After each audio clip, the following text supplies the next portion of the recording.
నక్షత్ర కార్డినెన్స్ ద్వారా లైవ్లో వీక్షిస్తున్న ప్రతి ఒక్కరికి హృదయపూర్వక వందనాలు తెలియజేస్తున్నాను. శుక్రవారం ఉపవాస ప్రార్థనకి ఇచ్చేసిన మీ అందరికీ త్వరపాటి వందనాలు. అందరూ బాగున్నారా? దేవుని మహాకృపను బట్టి ఈ లాక్డౌన్లో మమ్మల్ని, మా కుటుంబాన్ని, సంఘ బిడ్డలను కూడా దేవుడు ఎంతో కృపలో కాపాడుతున్నారు. మిమ్మల్ని కూడా దేవుని కృప తోడుగా మీరు కూడా మంచిగా మరి ఆరోగ్యంగా ఆశీర్వాదకరంగా ఉన్నారని నమ్ముతున్నాను. ప్రార్థన చేసుకుందామండి. సకల ఆశీర్వాదాలకు కారణభూతుడైన మా ప్రియ పరలోక తండ్రి, మీ పరిశుద్ధమైన ఘనమైన నామానికి స్తుతులు స్తోత్రాలు చెల్లిస్తున్నాం ప్రభువా. నిన్న నేడు నిరంతరం ఏకరీతిగా ప్రభువా నీ స్తోత్రాలు. భూమిని ఆకాశాన్ని సృష్టించిన సృష్టికర్తమైన మా దేవుడు నీ స్తోత్రములు చెల్లిస్తున్నాం ప్రభువా. అయ్యా నీ స్తోత్రాలు చెల్లిస్తున్నాం. నాయనా ఈ లాక్డౌన్ సమయంలో ప్రభువా మరి నాయన నీ స్తోత్రాలు చెల్లిస్తున్నాం. ప్రతి శుక్రవారం మందిరంలో నాయన ఉపవాస ప్రార్థన మేము ఏర్పాటు చేసుకున్నాం. ఆ ప్రార్థనలో నాయన ఈ ఫేస్బుక్ లైవ్లో ప్రభా ఈ ప్రార్థన చేయడానికి పాటల్లోనూ ఈ యొక్క కూడికి మీరు అధ్యక్ష వహించండి. పాటల్లో ప్రార్థనలో ప్రభు వర్తమానంలో మీరే నడిపించి బలపరిచి సహాయం చేయమని నాయన మీ సన్నిధి మాకు తోడుగా ఉంచండి. మీ ఆత్మకార్యం మీరు జరిగించండి. ఇప్పుడు పాటలు పాడుతుండగా బిడ్డలకు స్వరాలు పుట్టండి.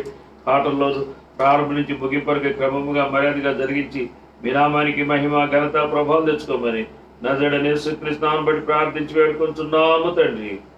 ఆమేన్ ఆమేన్. ఒక పాట పాడు.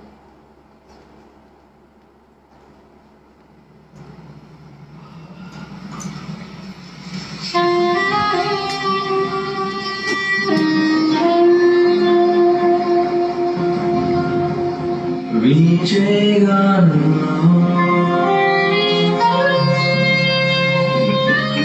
ప్రతిరూపము నీవే,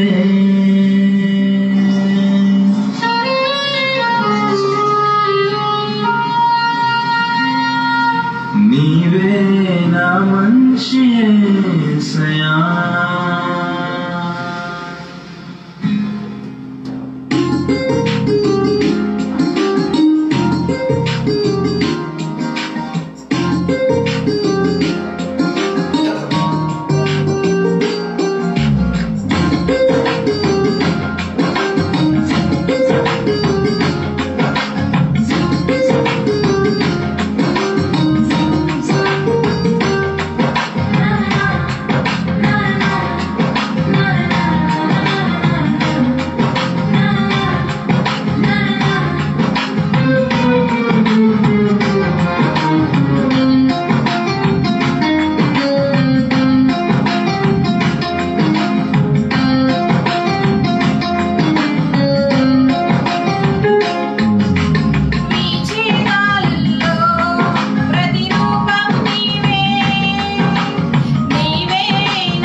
మరపురానిది నా తండ్రి ప్రేమ మధురమైనది నా యేసు ప్రేమ మరపురానిది నా తండ్రి ప్రేమ మరువలేనిది నా యేసుని ప్రేమ మరువలేనిది నా యేసుని ప్రేమ మధురాతి మధురం నా ప్రియుని ప్రేమ ప్రేమ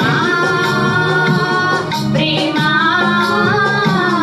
ప్రేమ నా యేసు ప్రేమ ప్రేమ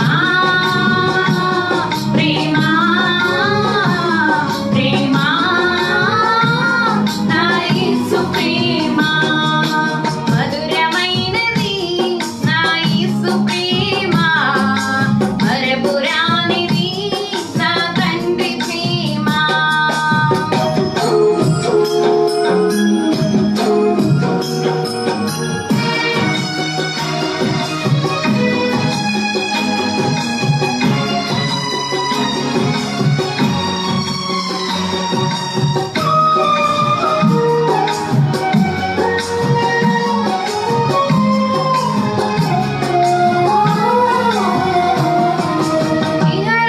ఇహలోకాశలతో అందురాలనైతిని నీ సన్నిధి విడచి నీకు దూరమైతిని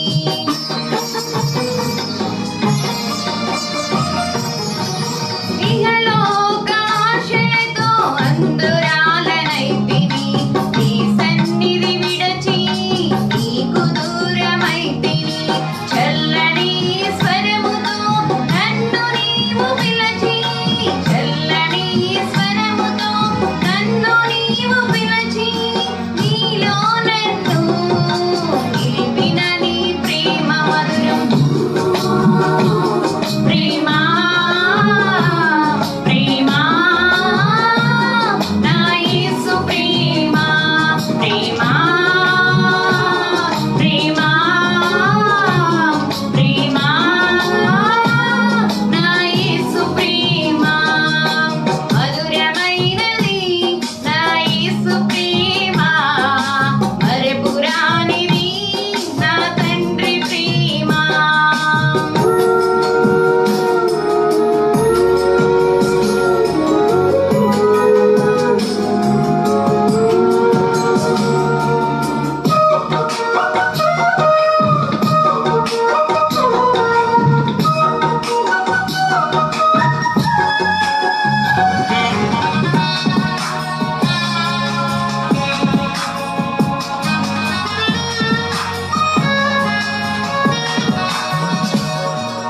నీ సిలువ ప్రేమతో నన్ను ప్రేమించి మార్గమును చూపి మన్నించితివి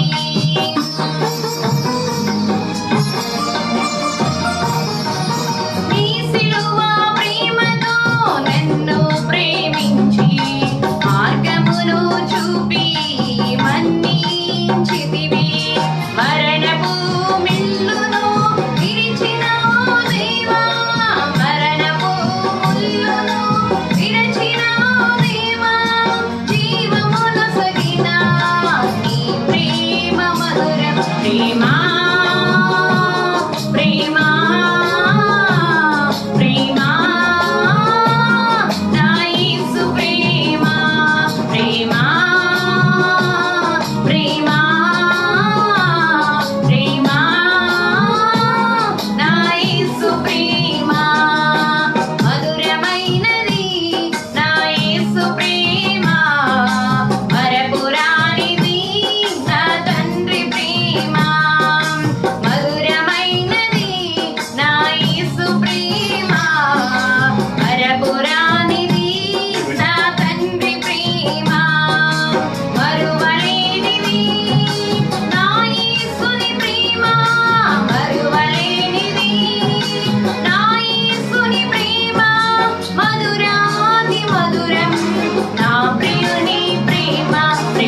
దేవుని గణనామానికి మహిమ కలుగునుగాక. దేవుని వాక్యాన్ని ధ్యానం చేసుకుందామండి. నైతిక విలువలు 5 అనుభవాల్లో ఒక అనుభవాన్ని ధైర్యం గురించి మనం ధ్యానం చేశాం. రెండో అనుభవం ఓపిక. ఈ యొక్క ప్రతి మనిషికి ఓర్పు ఉండాలని, ఓర్చుకోవాలని, సహించాలని, దాని తర్వాతే మనము జయం ఉంటుందని, మనిషికి ఒక విలువ ఒక మనిషికి నైతికంగా మోరల్గా విలువ పొందాలంటే ఆ మనిషిలో ఒక ధైర్యం ఉండాలి, ఓర్పు ఉండాలి, అట్లాగే కృతజ్ఞత కలిగి ఉండాలి, అలాగే క్షమాగుణం కలిగి ఉండాలి. ఈ 5 అనుభవాల్లో ఒక మనిషికి విలువ తెస్తాయి.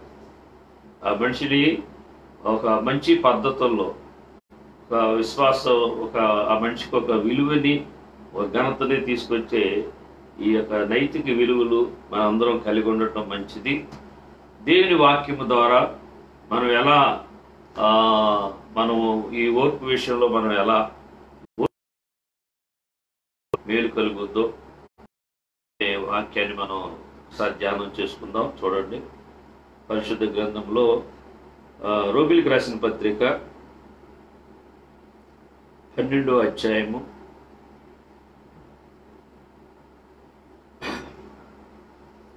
12వ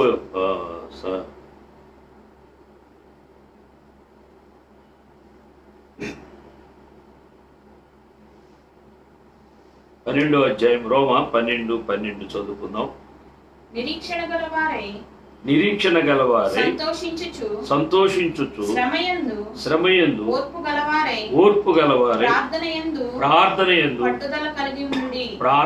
పట్టుదల కలిగి ఉండడు. ఇక్కడ నిరీక్షణ, మనం ఒక నిరీక్షణ కలిగి ఉండాలని రోమా సంఘముతో అపోస్తులైన పౌలు మనం చెప్పే మాట ఏంటంటే నిరీక్షణ కలిగి ఉండాలి. మొదటి మాటగా దీనికి మనం ఎందుకు నిరీక్షించాలి? మనకు ఒక నిరీక్షణకి ఆధారం ఉంది. మన నిరీక్షణకి ఒక ఆధారం ఉంది. శారీరకంగా కొన్నిసార్లు సమస్యలు ఉన్నప్పుడు తీరుతాయని, వ్యాధి వస్తే తగ్గుద్దని, లేకపోతే పరిస్థితులు శోధనలు వస్తే శోధన నుంచి విడుదల పొందుతామని, నష్టం వస్తే లాభం వస్తుందని, కొన్నిసార్లు మనము నిరీక్షిస్తూ ఉంటాం. శారీరక రీతిగా దుఃఖ దినాల్లో సంతోషమైన దినాలు వస్తాయి అనే ఒక నిరీక్షణగా మనం కలిగి ఉంటాం. కష్టాలు తీరితే ఒక నిరీక్షణ కలిగి ఉంటాం. ఇక్కడ క్రైస్తవుడికి ఇంకొక నిరీక్షణ ఉంది. ఏంటంటే యేసు ప్రభు విశ్వాసము కలిగి ఉండటమే. విశ్వాసము, నిరీక్షణ, ప్రేమ, నిరీక్షణ, ఈ 3 కడ చాలా విలువైనవి. ప్రేమే శాశ్వత కాలం ఉండేది అనేది విశ్వాసం ఉన్నప్పుడు, ప్రేమ ఉన్నప్పుడు నిరీక్షించగలుగుతాం. మన యొక్క ఆత్మీయ జీవితంలో నిరీక్షించడానికి కారణం ఏంటంటే మన యేసు ప్రభు వారే. ఆయన చెప్పిన మాటే. చూడండి, యోహాను సువార్త 14వ అధ్యాయము 3వ వచనం మనం చదువుకుందాం. నేను వెళ్ళి మీకు స్థలము సిద్ధపరిచిన ఎడల నేనుండు స్థలములో మీరును ఉండులాగన మరలా వచ్చి నా యొద్ద ఉండుటకు మిమ్మల్ని తీసుకుని పోదునని దేవుడు యేసు ప్రభు వాగ్దానం చేశాడు. ఆయన ఉండే స్థలంలో మనం ఉండేటట్లుగా మళ్ళీ వచ్చి ఆయన మనం తీసుకెళ్తారన్న మాట, ఆ వాగ్దానం మనం విశ్వసించే నిరీక్షిస్తున్నాం. ఎందుకంటే దేవుడు నమ్మదగిన వాడు, ఆయన మాట నమ్మదగింది, ఆయన మాట ఇచ్చి తప్పనివాడు. కనుక మనం నిరీక్షించడానికి విశ్వాసం ఉంది. కనుక మనం మళ్ళీ నిరీక్షిస్తున్నాము. నిరీక్షణ లేని వారు చాలా మంది ఆత్మహత్యలు చేసుకున్నారు, అనేక రీతిలుగా ఈ లోకాన్ని విడుస్తున్నారు. కానీ ఈ లోకంలో ఉన్నంతకాలం మనకు ఒక విశ్వాసం ఉంది, ఒక నిరీక్షణ కలిగి ఉన్నాం. మనం ప్రేమించిన యేసు ప్రభు ఈ లోకానికి వచ్చి మనల్ని తీసుకెళ్తాడనే ఒక నిరీక్షణ కలిగి ఉన్నామని లేఖనము తెలియజేయబడుతుంది ప్రియులారా. మరి హెబ్రీయులకు రాసిన పత్రిక 11వ అధ్యాయము 10వ వచనం కాడ మనం చదువుకుందాం. ఏలయనగా దేవుడు దేనికి శిల్పియును నిర్మాణకుడై ఉన్నాడు, పునాదులుగా ఆ పట్టణము కొరకు అబ్రహాము ఎదురు చూచుచుండెను. అబ్రహాము కాడ మరి గుడారాల్లోనే మరి ఒక ఎక్కడికి వెళ్తే అక్కడ గుడారంకు వేసుకుని ఆయన మరి ఒక నిరీక్షణ కలిగి ఉన్నాడని దేవుని వాక్యం చెప్తుంది. దేవుడు దేనికి శిల్పియు నిర్మాణకుడై ఉన్నాడు, పునాదులు గల ఆ పట్టణము కొరకు అబ్రహాము ఎదురు చూచుచుండెను. ఈ లోకాన్ని నమ్ముకోలేదు. లోకంలో ఏదో తనకున్న దాన్ని బట్టి పెద్ద పెద్ద మంచి మంచి గృహాలు కట్టుకుని ఆయన ఈ లోకంలో మరి అనుభవించడానికి సంతోషించడానికి లోకం వరకే కాదు అతని విశ్వాసం. కానీ దేవుడు ఒక పట్టణాన్ని నిర్మిస్తున్నాడు. ఆ పునాది గల పట్టణం కొరకు అబ్రహాము ఎదురు చూస్తున్నాడని దేవుని లేఖనం తెలియజేయబడుతుంది. అబ్రహాము నిరీక్షించాడు. అందుకనే అబ్రహాము కాడ ఎన్నో శోధనలు వచ్చినాయి, ఎన్నో పరీక్షలు వచ్చినాయి. వాటన్నిటిలో కూడా నిరీక్షించాడు గనక అబ్రహాము విశ్వాసంలో జయించాడు. విశ్వాసులకి వీరుడుగాను, అబ్రహాము విశ్వాసులకు తండ్రిగా కాడ ఉన్నట్లుగా వాక్యం చూస్తున్నాం. యోబు గ్రంథం 19వ అధ్యాయము 25వ వచనం కాడ చదువుకుందాం. యోబు అంటున్నాడు, అయితే నా విమోచకుడు సజీవుడనియు తరువాత ఆయన భూమి మీద నిల్చుననియు నేను ఎరుగునన్నాడు. యోబు గారు అంటున్నాడు, యోబుకి ఎన్నో శ్రమలు వచ్చినాయి, ఎన్నో శోధనలు కొట్టగా ఎంత యోబు శ్రమలు మామూలు శ్రమలు కావు. అది ఈరోజు మనుషులు ఎవరు కూడా తట్టుకోలేరు. ఆ రోజు యోబు ఆత్మపూర్ణుడుగా దైవ ప్రత్యక్షత కలిగి దైవ జ్ఞానం కలిగి ఆయన కృపలో ఆత్మచేత ఆ శ్రమలన్నీ జయించాడు. అందుకని యోబు భక్తుడన్నారు, అబ్రహాము భక్తుడన్నారు. భక్తులకి శ్రమలు వస్తాయి. ఆ శ్రమల్లో వాళ్ళు విశ్వాసం కలిగి నిరీక్షణ కలిగి ఉంటారు కనుక దేవుడు ఆ శ్రమల నుంచి ఆ శోధల నుంచి విడిపించాడు. ఇలాగు నా చర్మము చీకిపోయిన తర్వాత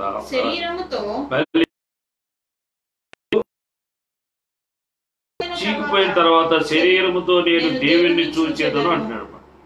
ఆయన సజీవుడైన దేవుడని ఒప్పుకుంటున్నాడు, నన్ను విమోచించిన దేవుడని ఒప్పుకుంటున్నాడు. అట్లాగే నా చర్మము చీకిపోయినా కానీ నేను ఆయన్ని చూస్తానంటున్నాడు అన్నమాట. ఎంత గొప్ప విశ్వాసం.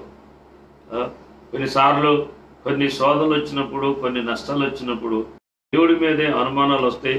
దేవుడు వాగ్దానం కాదు, దేవుని మాట కాదు.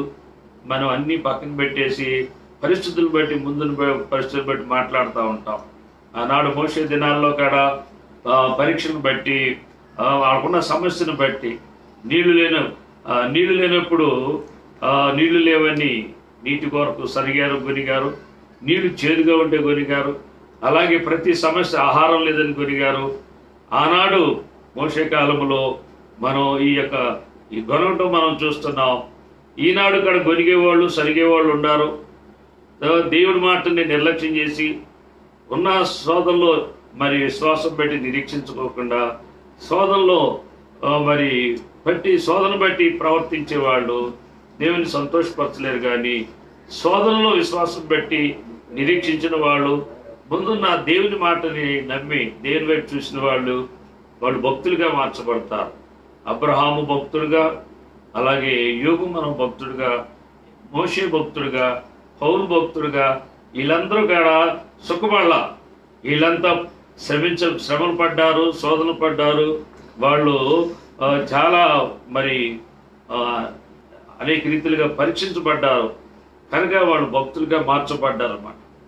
కనుక మనం కూడా భక్తి చెయ్యాలి అంటే దేవుని సత్యాన్ని అంగీకరించి దేవుని నడిపించబడినప్పుడు మనము మనం కొన్ని శ్రమల్లో, కొన్ని ఇబ్బందుల్లో, కొన్ని నష్టాల్లో, కొన్ని కష్టాల్లో, కొన్ని వ్యాధి బాధల్లో ఆ యొక్క విశ్వాసాన్ని మనం కాపాడుకుంటూ ఆయన యందు మనం నిరీక్షణ కలిగి ఉండాలని, అప్పుడే మనం భక్తులుగా మనం మార్చబడతామని, దేవుని యొక్క ఆత్మ దర్శనం కలిగి ఉంటామని దేవుని యొక్క వాక్యం తెలియజేయబడుతుంది. అలాగే పౌలు గారు అంటున్నాడు ఫిలిప్పీయులకు రాసిన పత్రికలో 3వ అధ్యాయంలో వచ్చి మన పౌరస్థితి పరలోకమందున్నది అంటున్నాడు. మన పౌరస్థితి పరలోకమందున్నది. అక్కడ నుండి ప్రభువైన యేసుక్రీస్తు అను రక్షకుని నిమిత్తము కనిపెట్టుకొని ఉన్నాము. అదే మనం ఎంతసేపు కాడ భూ సంబంధమైన వాళ్ళం కాదు, లోక సంబంధమైన వాళ్ళం కాదు. ఈ ఒకనాడు భూ సంబంధమైన వాళ్ళం, లోక సంబంధమైన వాళ్ళం. మనని ఆయన స్వరక్తముతో, ఆయన అమూల్య రక్తముతో మన కొనుక్కున్నారు కనుక మనం విలువైన వారంగా మార్చబడ్డాం.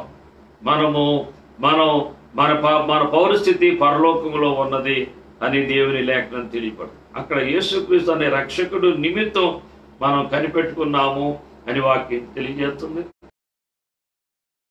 యేసు ప్రభు రక్తంలో కడగబడితే పాపాలన్నీ లోకంలో మనం చేసిన ప్రతి పాపాన్ని పశ్చాత్తాపంతో ఒప్పుకున్నప్పుడు మనం పరిశుద్ధపరచబడతాం, నీతిమంతులుగా తీర్చబడతాం. మన పౌరస్థితి మనం ఎక్కడ వారం కాదు, అక్కడ వారం. ప్రభు సన్నిధిలో ప్రభు దగ్గర ప్రభు పరలోక పట్టణంలో మన కొరకు సిద్ధపరిచిన పట్టణంలో ఉండటానికి దేవుడు మన ఏర్పాటు చేసుకున్నాడని మర్చిపోకూడదు. ఇది చాలా మందికి ఇటువంటి అనుభవంలోకి రావట్లేదు. చాలా మంది తాత్కాలికమైన సుఖాల కొరకు తాత్కాలికమైన భూ సంబంధమైన విషయాలకే వాళ్ళు మరి ప్రాముఖ్యత ఇచ్చి ఆ రీతిగా వాళ్ళ యొక్క పరిశుద్ధతని, నీతిని పోగొట్టుకుని వాళ్ళ యొక్క శరీరానుసారమైన మనసు కలిగి లోకంలోనే పేరు ప్రఖ్యాతులు సంపాదించుకోవాలని చాలా మంది ప్రయాసపడుతున్నారు కనుక కొంతమంది బోధల చేత మోసగించబడుతున్నారు. కానీ ఆ యొక్క దేవుని యొక్క వాగ్దానాన్ని దేవుని ఇస్తే ఆయన వాక్య ప్రకారంగా మన పాపాలు మనం ఒప్పుకొని వదులుకుంటే పరిశుద్ధాత్మ దేవుడు మనని దేవుని రాజ్యం కొరకు ఒక నిరీక్షణలోకి తీసుకెళ్తాడని లేఖన భాగం తెలియజేయబడుతుంది. ఆ పౌలు గారి కొరింథీ సంఘంతో అంటున్నాడు 13వ అధ్యాయం 13వ వచనంలో, కాగా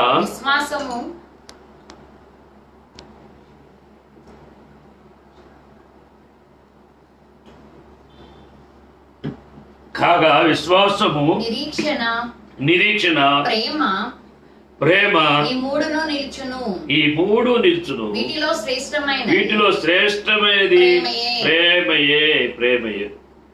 ప్రియులారా, విశ్వాసం అనేది ఈ లోకంలో ఉన్నప్పుడు కావాలి. నిరీక్షణ కూడా ఈ లోక సంబంధమైంది. కానీ ప్రేమ మటుకి పరలోక సంబంధమైంది.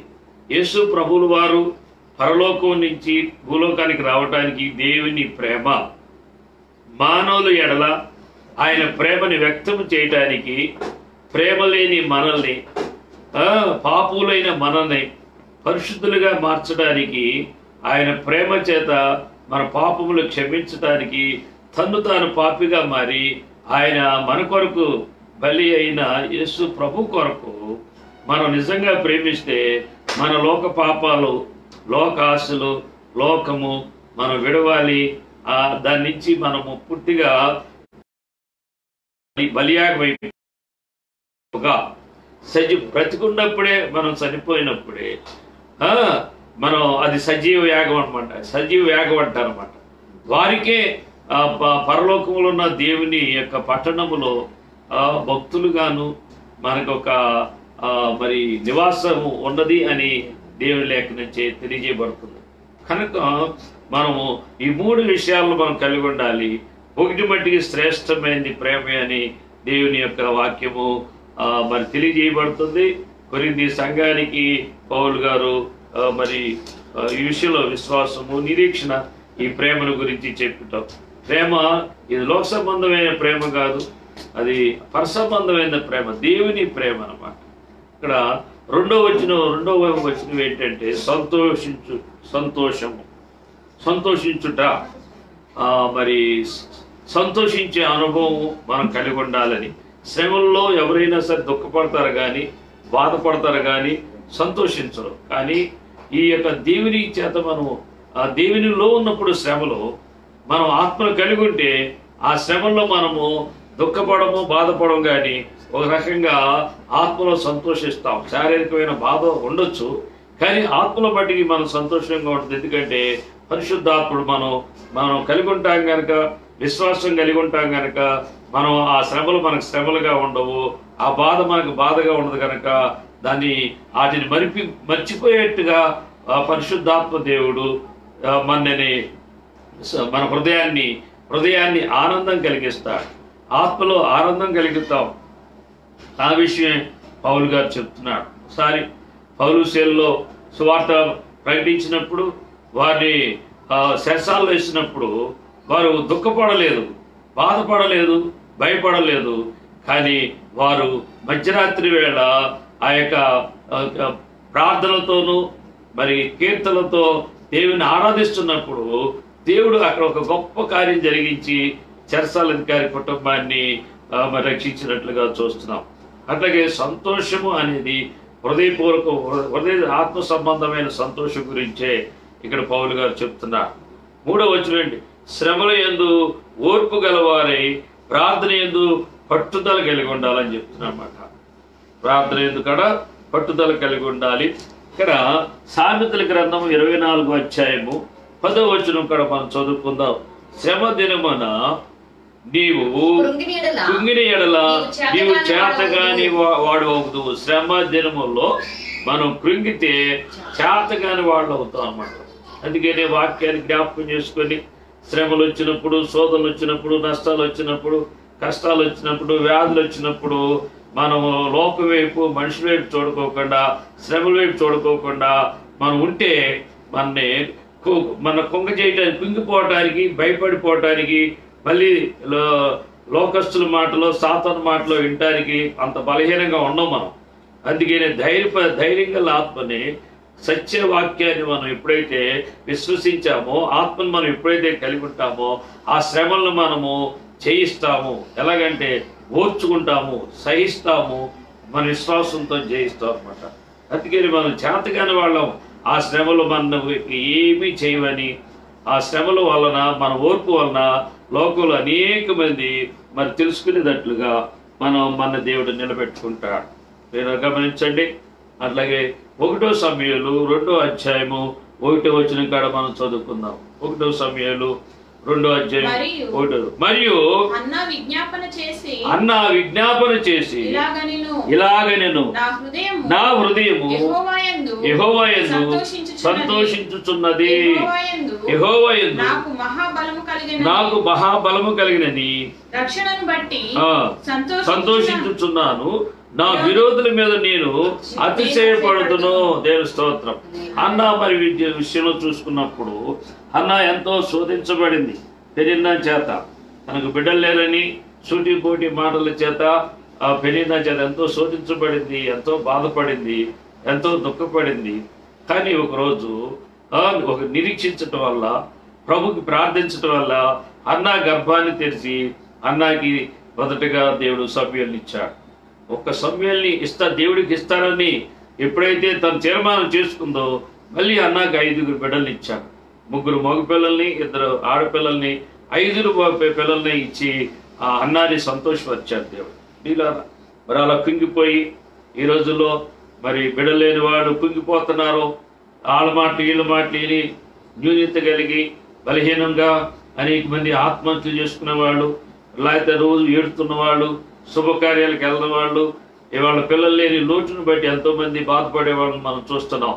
కానీ అన్నాకాడ ఒకరోజు అలాగే అటువంటి పరిస్థితుల్లోనే ఉన్నప్పుడు ఒకరోజు అన్న దేవుని మందిరానికి వెళ్ళి ప్రార్థన చేసుకోవాలని దేవుని ఆత్మచేత ప్రేరేపించబడి విశ్వాసంతో ప్రార్థన చేసినప్పుడు, పట్టుదలతో ప్రార్థన చేసినప్పుడు అన్నా ప్రార్థన దేవుడు ఆలకించాడు. ప్రియుల, అందుకని ప్రార్థన జీవితం కలిగి ఉండాలి. విశ్వాసముతో ప్రార్థన చేసినప్పుడు ప్రభు దగ్గర అసాధ్యమని సాధ్యం అవుతుంది అన్నమాట. మరి ఆయనకి అసాధ్యమైనది ఏమన్నదా, ఏమైనా కలదా అంటున్నాడు దేవుడు. నమ్మితే మనం ఆయన మహిమను చూస్తాం. నమ్ముట నీ వల్ల అయితే అసాధ్యమని సాధ్యం అవుతుంది. మన చేతుల్లోనే ఉంది. మన నమ్మకం బట్టే ఉంది, మన విశ్వాసాన్ని బట్టే ఉంది. దేవుని మరి దేవునికి చెప్పి దేవుని కార్యాలు మనం చూడటానికి మనం అటువంటి విశ్వాసం కలిగి ఉండాలని దేవుడు కోరుకుంటున్నాడు.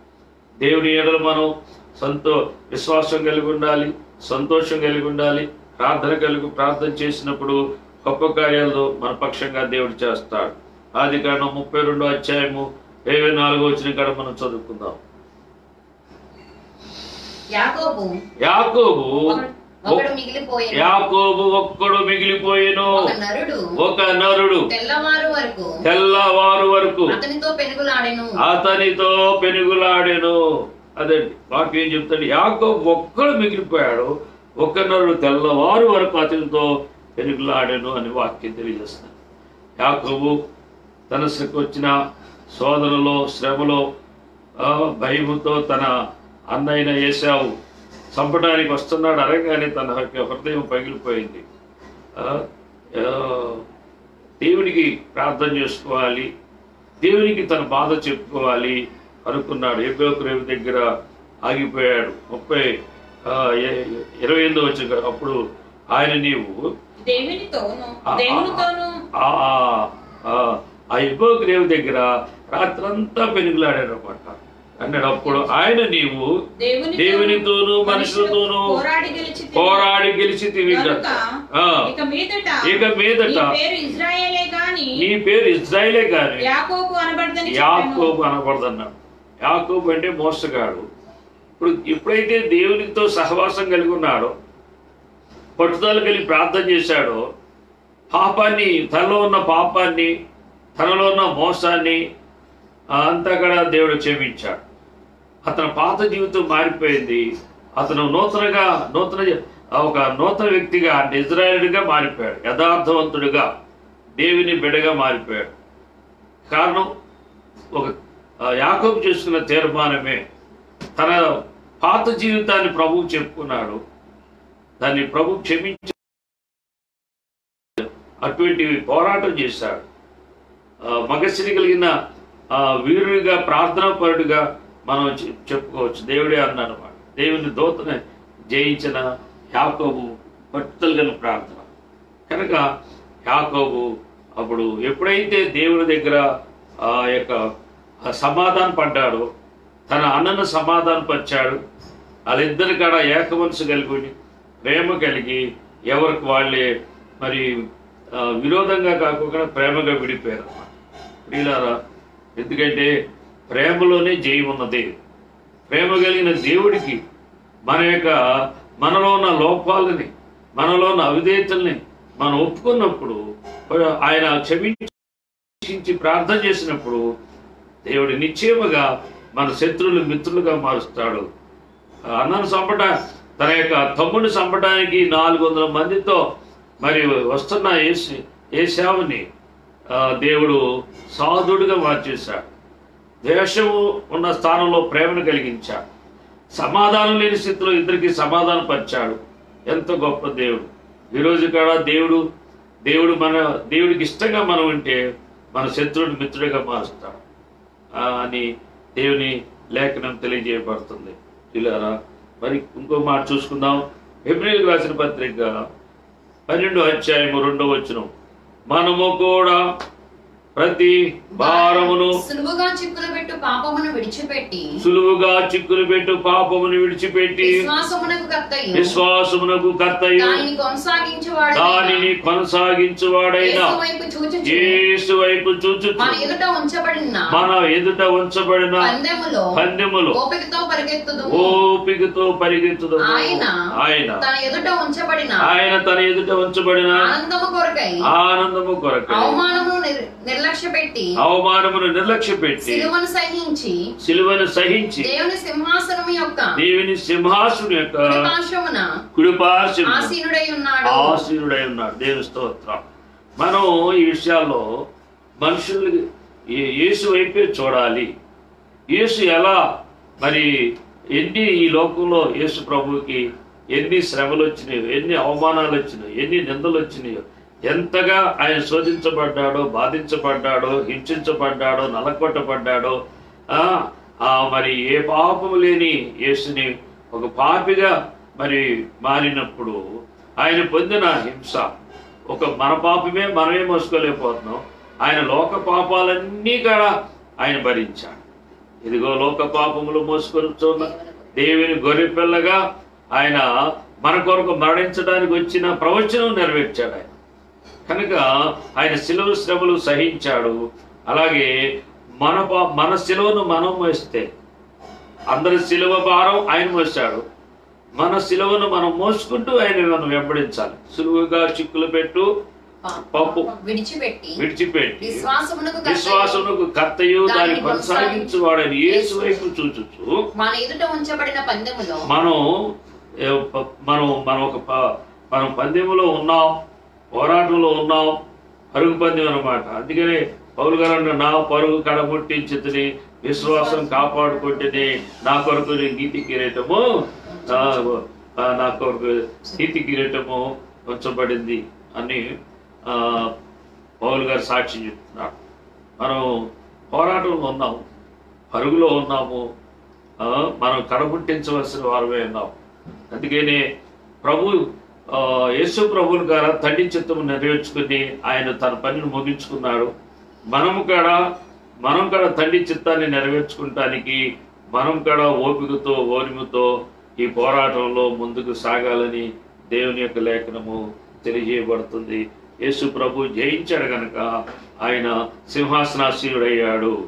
మనం కూడా జయించినప్పుడే మనం కూడా పరలోకంలో ప్రభుతో కూడా ఉంటామని లేఖనం తెలియజేయబడుతుంది. మత్తయి సువార్త 10వ అధ్యాయం 38వ వచనం కూడా చదువుకుందాం. తన సిలువను ఎత్తుకొని నన్ను వెంబడింపని వాడు నాకు పాత్రుడు కాడు. వాక్యం సిలువ అంటే శ్రమలు, అవమానాలు. ఇక్కడ మన యొక్క భక్తి జీవితంలో సన్మానాలు, సత్కారాలు, లాభాలు, సుఖాలు, సౌఖ్యాలు ఉంటాయని బైబిల్లో ఎక్కడా ఎప్పుడు ఉంటాయని చెప్పలా. అది సత్యం కాదు. ఇవాళ చెప్పే చాలా మంది అన్యులను ఆకర్షించడానికి అనేక రీతులుగా మోసకరమైన మాటలు చెప్పి భ్రమపరుస్తున్నారు. కానీ వాక్య సత్యం ఏంటంటే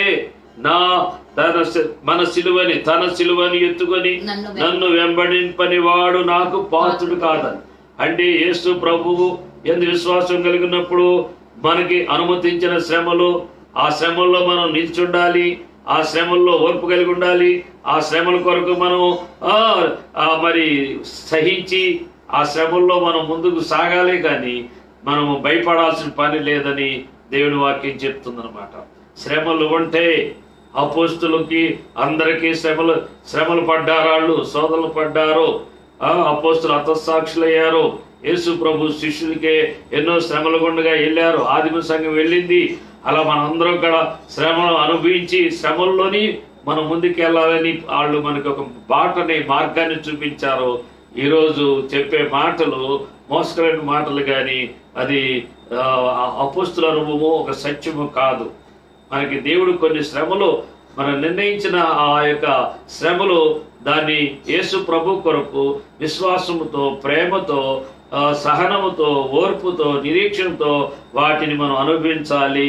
అప్పుడే మన పక్షముగా మనం ఏదైతే మూల్యం చెల్లించామో దానికి ప్రతిఫలం పొందుతాం. యేసు ప్రభు మూల్యం చెల్లించాడు, దానికి ప్రతిఫలం పొందాడు. ఆయన నామంలో మనం మూల్యం చెల్లిస్తే మనం ప్రతిఫలం పొందుతాం. అది పరలోకములో మనకి దేవుడు సిద్ధపరిచి మనం పొందుకోగలుగుతాం. కానీ ఏమీ చేయకోకుండా ఊరికినే ప్రభునే వాడుకుని ప్రభువునే వాడుకుని మనం బతికిస్తే ఉపయోగం లేదు. కానీ ప్రభు చేత వాడబడి ప్రభు చిత్తం జరిగిస్తేనే ప్రభు యొక్క స్వాస్థ్యంలో మనం హక్కుదారులు అవుతాం. ప్రభు రాజ్యంలో పాల్పంపులు పొందుతాం. ప్రభు కొరకు మనం ఏమన్నా చెల్లిస్తే దాన్ని పొందుకుంటాం 100 రెట్లు అనేది వాక్య సత్యం అన్నమాట. మనం దేవుని వాక్యాన్ని మనం నమ్మాలి, ఆ దేవుడిని మనం అడగాలి. అప్పుడే మనం దేవుని బిడ్డలుగా మనం జీవిస్తాం. నీతిమంతుడు విశ్వాసాలను జీవిస్తాడనే మాటకు అర్థం అదే. కనుక ఏదో మనం ఏం చేయకోకుండా మన ప్రభువే ప్రేమతో అన్నీ చేసేస్తాడు అనే మాట కాదు, కానీ ఆయన కృపచేత మనం రక్షించబడ్డాం. ఆయన కృపచేత మన దేవుడు దీవిస్తాడు. కానీ ఆ కృపలో అంటే మనం మనను బట్టి మనం జయించలేము. కానీ జయించిన యేసును బట్టి విశ్వసించడం వల్ల ఆ కృపచేత మనం దీవించబడతాం అనేది మనం మర్చిపోకూడదు. ఇంకో మాట చూసుకుందాం. లూకా సువార్త 8వ అధ్యాయము 15వ వచనం చదువుకుందాం. మంచి నేల నుండు వారెవరనగా యోగ్యమైన మంచి మనసుతో వాక్యము విని దానిని అవలంబించి ఓపికతో ఫలించేవారు. అదే కొంతమంది వాక్యము కాడ వినే ఓపిక ఉండదు, వాక్యాన్ని నమ్మరు, వాక్యంతో పని లేదు. అందుకనే వాళ్ళు విశ్వాస జీవితంలో ఓడిపోతూ ఉంటారు. ఓర్చుకోలేరు. కొన్ని శ్రమలు వస్తే ఓర్చుకోలేరు, కొన్ని ఏదైనా అడిగింది లేట్ అయితే ఓర్చుకోలేరు. కనుక వాళ్ళు ఎన్నో దీవెనలు పోగొట్టుకుంటారు. అందుకని మనం ఓపికంటేనే మనం ఫలిస్తాం. కానీ ఓపిక లేకపోతే, నిరీక్షణ లేకపోతే, విశ్వాసం లేకపోతే మనం ఎన్నో ఆశీర్వాదాలు పోగొట్టుకుంటామని కూడా లేఖనం తెలియజేయబడుతుంది. యాకోబు రాసిన పత్రిక 5వ అధ్యాయం 7వ వచనం కూడా చదువుకుందాం. సహోదరులారా, ప్రభు రాకడ వరకు ఓపిక కలిగి ఉండు. చూడుడి, వ్యవసాయకుడు తొలకరి వర్షమును కడవరి వర్షమును సమకూడు వరకు విలువైన భూఫలము నిమిత్తము ఓపికతో కాచుకొను. దాని కొరకు ఒక రైతు ఎలా అయితే ఓపికతో రైతుతో పోలుస్తున్నామంట.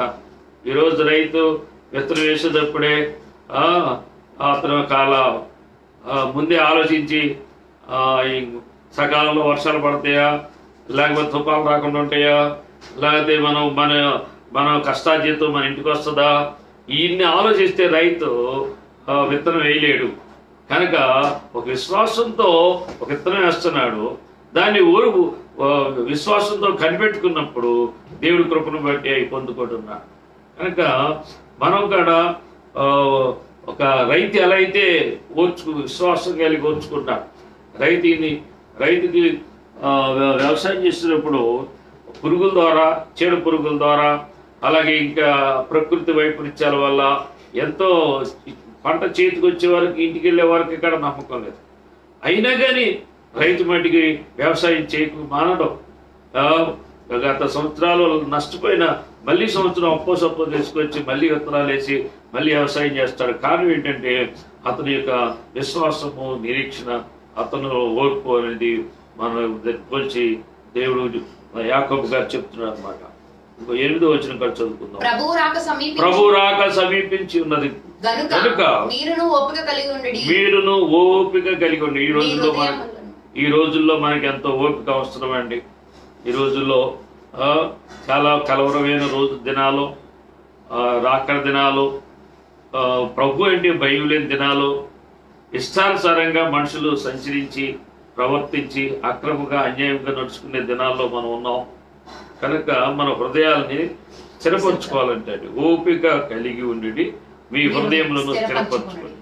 మన హృదయాల్లో ఎప్పుడైతే స్థిరంగా ఉంటాయంటే దేవుని వాక్యాన్ని మన హృదయంలో ఎప్పుడైతే మనం పెట్టుకుంటామో దేవుని ఆత్మ మనని స్థిరపరచుద్ది, మన విశ్వాసంలో స్థిరులుగా చేస్తుంది.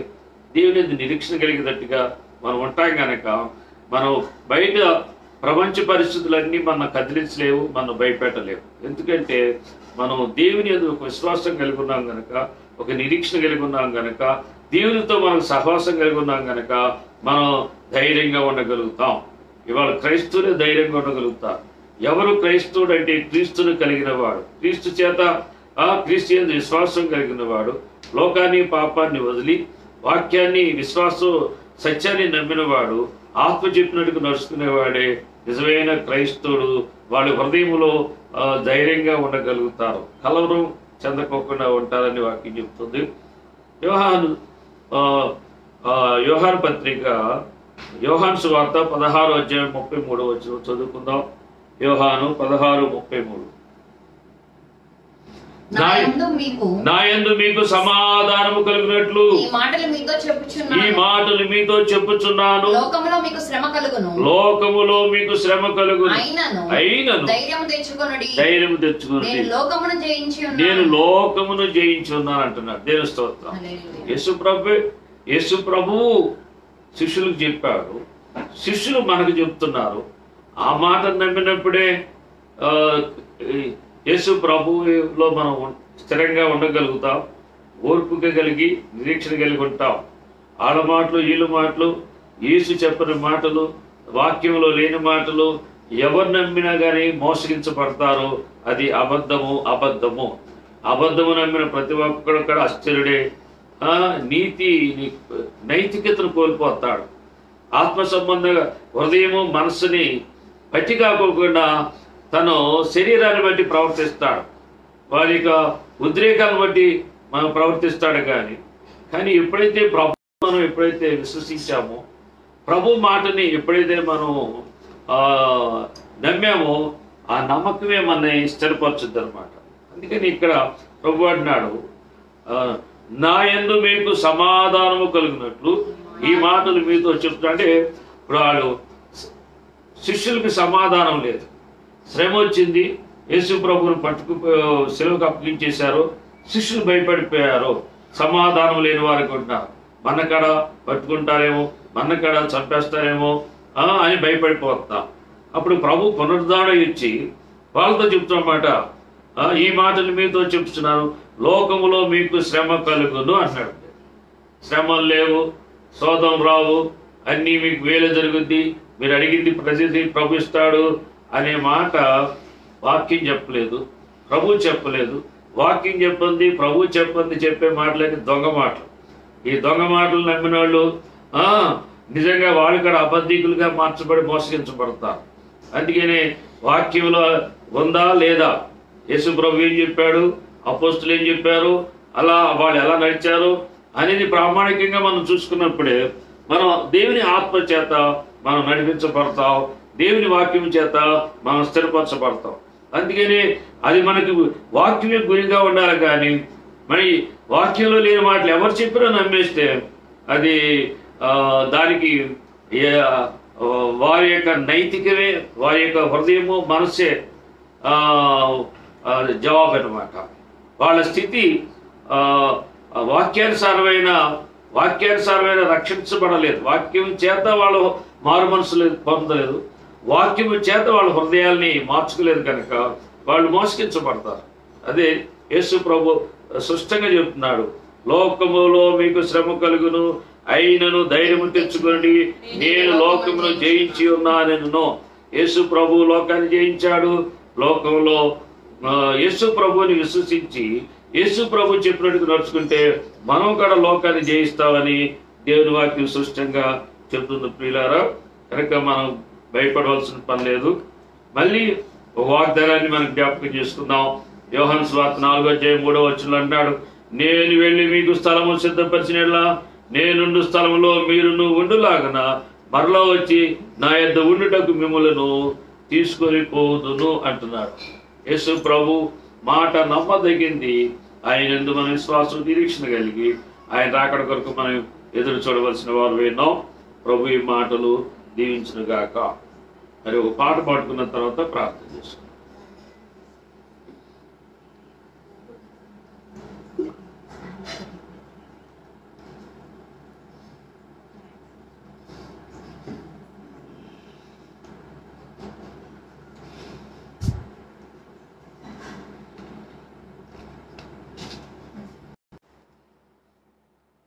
స్తోత్రం స్తోత్రం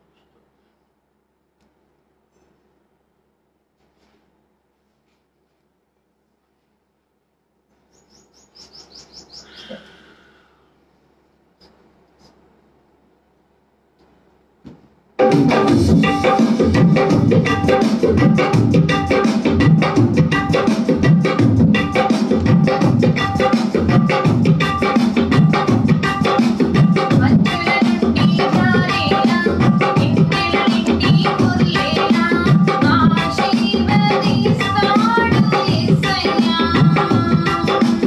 అంచుల నుండి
హల్లెలూయా. మరి దేవుడు తన మహాకృపను బట్టి మరి ఈ యొక్క లాక్డౌన్ సమయంలో దేవుని ఈ వాక్యాన్ని ధ్యానం చేసుకుంటారు. ఇక్కడ ఎంతో దేవుడు పంపించారు మనకి ఫేస్బుక్ లైవ్లో. ఒక మాట మనం గమనించుకున్నప్పుడు బైబిల్ ఏముందంటే సోమరి చీమల దగ్గరికి వెళ్ళి జ్ఞానం నేర్చుకోమని ఉంది. అలాగే ఈ కరోనా ఈ కోవిడ్-19లో ఈ కరోనా ఈ యొక్క పురుగు చిన్నది, చీమ కంటే చిన్నది. మనం ఈ ప్రపంచాధినేతలు కానీ ప్రపంచానికే జ్ఞానం నేర్పేటట్టుగా అనేక మందిని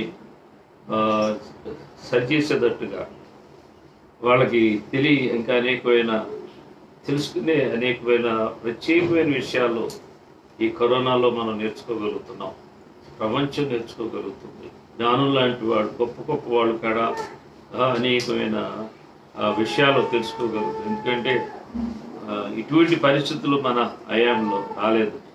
120 సంవత్సరాల క్రితం ఇటువంటి మరణాలు, ఇటువంటి నష్టాలు వచ్చినాయని, మారణ హోమం జరిగిందని, మొదటి ప్రపంచ యుద్ధం, రెండో ప్రపంచ యుద్ధం, మూడవ ప్రపంచ యుద్ధం కంటే ఎక్కువ నష్టం కలుగుతుంది చిన్న ఈ యొక్క కరోనా ఈ చిన్న పురుగు వల్ల. ఇలా మరి ఈ లాక్డౌన్లో మనకి ఎంతో సమయాలు దేవుడు ఇచ్చాడు. దేవుడు ఈ సమయాలు ఎక్కడుతాడు.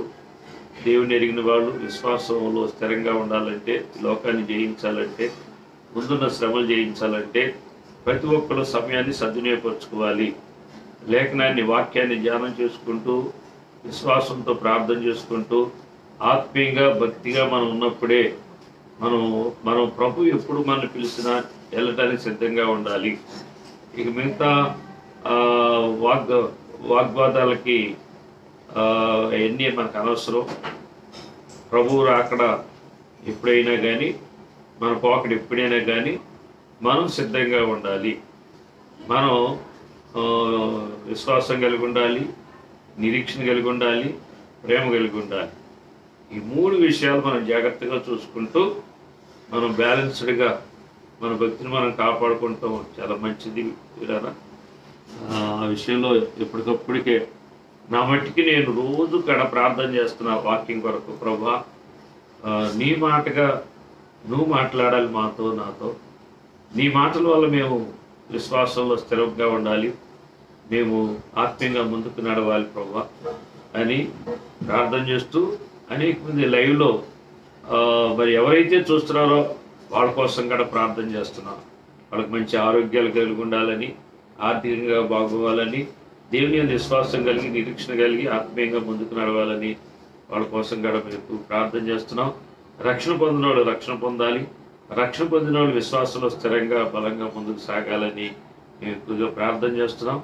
మరి మీ యొక్క ప్రార్థన అవసరాలు ఉంటే మాకు తెలియజేయండి. మీ కొరకు కూడా మేము ప్రార్థన చేస్తాం. అలాగే మా కొరకు కూడా ప్రార్థన చేయండి. రేపు సాయంత్రం, శనివారం సాయంత్రం 7 గంటలకి లైవ్ కార్యక్రమం ఉంటుంది. ఆదివారం ఉదయం 11 గంటలకి లైవ్ కార్యక్రమం ఉంటుంది. మీరు కూడా ప్రార్థన పూర్వకంగా పొందాలని ప్రభుపేట మనం చేస్తున్నాం. ప్రార్థన చేసుకుందాం. పనులు వేయండి. మహాపరిశుద్ధుడైన మా ప్రియ పరలోక తండ్రి, ఈ పరిశుద్ధమైన ఘనమైన నామానికి స్తుతులు స్తోత్రాలు చెల్లిస్తున్నాం నాయన. ఈ ఫేస్బుక్ లైవ్లో ఎవరైతే వీక్షిస్తున్నారో వారందరినీ నీ చేతులకు అప్పగిస్తున్నాం. వారి మీద నీ రక్తం ప్రోక్షం చేస్తున్నాం. ఈ కరోనా వైరస్లో మా ప్రయత్నాల్లో కాదు కాపాడేది, నీ కృపలో ద్వారా అయినా మీరు మమ్మల్ని కాపాడమని ప్రార్థన చేస్తున్నాం. నీ అనుమతి లేనిది ఏది జరగదు ప్రభా. మేము నమ్ముతున్నాం తండ్రి. నాయన నా తండ్రి, నీ స్తోత్రాలు చెల్లిస్తున్నాం. మా సొంత ప్రయత్నాల కంటే, మా సొంత కాపుదల కంటే నీ కాపుదల మాకు కావాలి, నీ రక్షణ మాకు కావాలి ప్రభా. మీరే ఈ యొక్క లాక్డౌన్లో ప్రభా మరి నాయన ఎంతోమంది వ్యాపారాలు లేవు నాయన, చేతి పనులు లేవు, ఉద్యోగాలు లేవు, ఎంతోమంది జీతాలు, చాలామందికి జీతాలు ఫుల్గా రావట్లేదు, పనులు లేక పస్తులు ఉంటున్నారు. ఎన్ని బాధల్లో ఉన్న ప్రజలందరినీ ఇక్కడ వారిని విడిపించే దేవుడు నువ్వే, ఆదరించే దేవుడు నువ్వే. అనేక మంది ఇంకా వ్యాధులతో కుటుంబాల్లో అనేకమైన సమస్యల్లో పడిపోయారు. అనేక మంది మరణం కలిగిన కుటుంబాలు ఆదరణ లేక అనేక మంది నాయన మరి భయములతో చింతలతో ఉన్నారు, అటు కుటుంబాలని ఆదరించండి, అటు బిడ్డలను కూడా దర్శించి నాయన ఈ కరోనా బారిని ఎవరు పడుకోకుండా, దానికి భయపడిపోయి చేతగానంలో ఉండిపోకుండా ఎవరికి వాళ్ళే ప్రభా పనులు జాగ్రత్తగా పనులు చేసుకుంటూ వారి జీవనాన్ని సాగించుకుంటానికి సహాయం చేయండి. ఇది ఒక రోజుతో పోయేది కాదు, కానీ అది ఎన్నో వ్యాధులు వచ్చినాయి. ఆ వ్యాధుల్ని ప్రభా మందులు వచ్చినాయి. దీనికి కూడా మీరు మందు వచ్చే వరకు, ఈ వ్యాక్సిన్ వచ్చే వరకు కూడా ప్రభా మా యొక్క మరి నాయన మేము జాగ్రత్త కలిగి మేము మా పనులు మేము చేసుకుంటానికి సహాయం చేయండి. మా యొక్క రాష్ట్ర ప్రభుత్వాన్ని, మా కేంద్ర ప్రభుత్వాన్ని, మా ముఖ్యమంత్రిని, మా ప్రధాని వాళ్ళందరికీ దైవ జ్ఞానంతో నింపండి నాయన. మీ ఆలోచించి మీ జ్ఞానం ఇచ్చి నడిపించి సహాయం చేయమని మీ సన్నిధి మాకు తోడు ఉంచండి. మళ్ళీ నాయన రేపు దినం ప్రభా శనివారం సాయంత్రం, ఆదివారం పగలు మిమ్మల్ని ఆరాధించుకునే కృపా భాగ్యాలు మాకు దయచేయండి. అతని ఇంతవరకు నాయన మీ సన్నిధి మాకు అనుగ్రహించినందుకు, మాతో మాట్లాడినందుకు స్తోత్రాలు చేస్తాం. నిన్న ప్రతి ఒక్క బిడ్డని దీవించి ఆశీర్వదించండి. నజరేయుడైన యేసుక్రీస్తు నామమును బట్టి ప్రార్థించి వేడుకుంటున్నాము తండ్రి, ఆమేన్. పరమ తండ్రి అయిన దేవుని ప్రేమయు, ప్రభువైన యేసుక్రీస్తు కృపయు, పరిశుద్ధాత్మక అన్యోన్య సహవాసము కూడిన మనకు సకల పరిశుద్ధులకు ఈ లైవ్ వీక్షిస్తున్న ప్రతి బిడ్డ సదాకాలం తోడే నడిపించును గాక. ఆమేన్. యేసు రక్తమే ప్రవేశనం సంపూర్ణ చేయగలగాక. ఆమేన్, ఆమేన్, ఆమేన్.